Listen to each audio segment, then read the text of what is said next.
Hello friends, welcome to my channel. இந்த week நாங்கள் எங்கள் வீட்டில் வளர்த்துற கோழி பற்றி தான் உங்ககிட்ட ஷேர் பண்ண போகிறேன். ஃபர்ஸ்ட்டு நான் என்ன யோசிச்சேன்னா, தேவையில்லாமல் வெளியே சிக்கன் வாங்குறதும் அண்டு நாட்டுக்கோழி எக்கு வாங்குறதையும் அவாய்ட் பண்ணணும்னு நினச்சேன். ஏன்னா வீட்டில் நமக்கிட்ட கொஞ்சம் இடம் இருக்குது. ஸோ நம்ம வளர்த்தலாம் அப்படிங்கிற மாதிரி தான் யோசிச்சு ஒரு 3 கோழியும் ஒரு சேவலும் வாங்கிவிட்டோம்.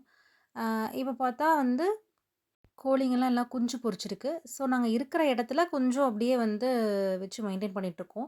இதுக்கப்புறம் கொஞ்சம் நல்லா அதெல்லாம் கொஞ்சம் பெருசாச்சு அப்படின்னா, அதெல்லாம் கொஞ்சம் நல்லா டெவலப் பண்றதுக்காக நாங்க வெளிய கொஞ்சம் இடம் இருக்கு. அதில விட்டு தான் நாங்க வளர்த்தலான்ட்டு இருக்கோம்.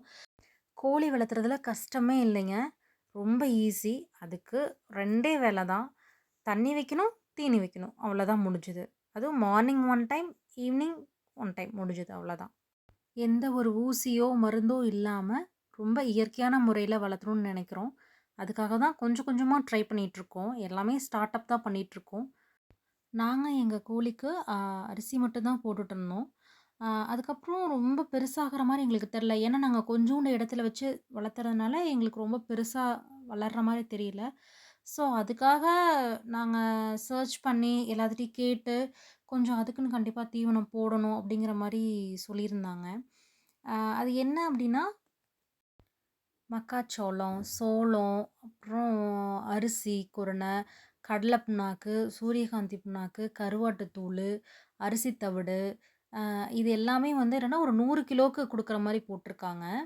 ஆனா நம்ம எல்லாமே ஃபர்ஸ்ட்டு ஒரு 5 கிலோ, அ எப்படி சொல்றதுன்னா, மக்காசோளம் ஒரு 30 கிலோன்னு போட்டிருக்காங்கன்னா, நாங்க இப்போதைக்கு ஒரு 5 கிலோ மட்டும் வாங்கியிருக்கோம். கம்பு ஒரு 3 கிலோ. அந்த மாரி நாங்க மொத்தமாவே எங்களுக்கு ஒரு 10 கிலோ தான் வரும். எல்லாமே சேர்த்து. இதில போட்டிருக்க அளவுல எல்லாமே ஒரு 1/4வாசி அளவு தான் நாங்க இப்போதைக்கு வாங்கியிருக்கோம். ஆ வாங்கி அரைச்சு அதான் யூஸ் பண்ணிட்டுருக்கோம். நல்லாவே ரிசல்ட் இருக்கு. ஆ நீங்களும் ஆனா ஒரு 2 மாசம் வரைக்கும் கொஞ்சம் கம்மியா குடுங்க. குஞ்சுங்களுக்கெல்லாம் ஒரு அளவாவும், அப்புறம் கொஞ்சம் வளர்றதுங்களுக்கெல்லாம் ஒரு அளவாவும் குடுங்க.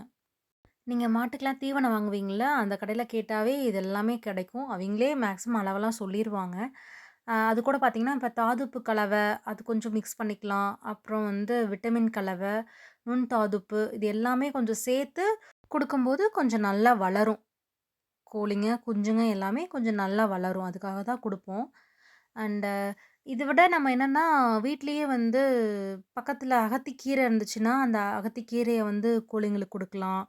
அப்புறம் அசோலா கண்டிப்பா நல்லாவே சாப்பிடுங்க. கோழி குஞ்சு ஃபர்ஸ்ட்லாம் சாப்பிடாதுன்னு நெனச்சு விட்டுறக்கூடாது. ஒரு 2 வீக்ஸ் கன்டினியூஸா குடுத்துக்கிட்டே இருந்தோம்னா, அது கண்டிப்பா ஃபீட் எடுத்துக்கும். அண்ட் ரொம்பவே அதிகமா விரும்பி சாப்பிட ஆரம்பிக்கும். நாங்க இப்ப தான் எல்லாமே கொஞ்சம் கொஞ்சம் செட்டப் பண்ணிட்டுருக்கோம். இதுக்கப்புறம் நாங்க வளர்த்துற குஞ்சுங்கள்லாம் எப்படி பெருசாகுது, அ அதுக்கு நாங்க என்ன செட்டப்லாம் பண்றோம், எப்படி கூண்டு இதெல்லாம் ரெடி பண்றோம், என்னலாம் பண்றோங்கிறது நாங்க ரெகுலரா வீடியோஸா போடுறோம். அதுக்கு மறக்காம என்னோட சேனல சப்ஸ்கிரைப் பண்ணிக்கங்க. தேங்க்ஸ் ஃபார் வாட்சிங். This video sponsored by BuyMode shopping app. BuyMode e-shopping application is one of the online shopping app now available on Play Store and App Store. BuyMode e-shopping. Click below link in description and install the application. Thank you.